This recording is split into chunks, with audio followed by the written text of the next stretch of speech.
കർത്താവേ, 4 ഭാഗങ്ങളുമുള്ള വിശുദ്ധ സഭയെ മേയിച്ചു ഭരിക്കുന്നവരായ സകല മേൽപ്പെട്ടക്കാരെയും ഞങ്ങളുടെ പിതാവായ ഫിലിപ്പോസ് മാർ ക്രിസോസ്റ്റം മാർത്തോമാ വലിയ മെത്രാപ്പോലീത്തായും ഇന്ന് ഞങ്ങളെ ഭരിക്കുന്ന ഞങ്ങളുടെ പിതാവായ തിഡിയോഷ്യോസ് മാർത്തോമാ മെത്രാപ്പോലീത്തായും ഞങ്ങളുമായി സംസർഗത്തിലുള്ള തെന്നിന്ത്യ ഉത്തരേന്ത്യ സഭയുടെ മോഡറേറ്റർമാരെയും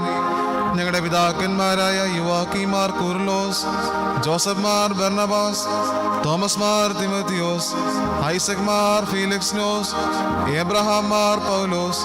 മാത്യൂസ് മാർ മക്കാറിയോസ്, ഗ്രിഗോറിയോസ് മാർ സ്തേഫാനോസ്, തോമസ് മാർ തീത്തോസ് എന്നീ എപ്പിസ്കോപ്പമാരെയും കശീശന്മാർ ശമാശന്മാർ മുതലായി പട്ടണത്തിനടുത്ത എല്ലാവരെയും കരുണയോടെ ഓർക്കണമേ. നിന്റെ വിശുദ്ധ റൂഹായുടെ ദാനങ്ങൾ അവർക്ക് കൊടുത്ത്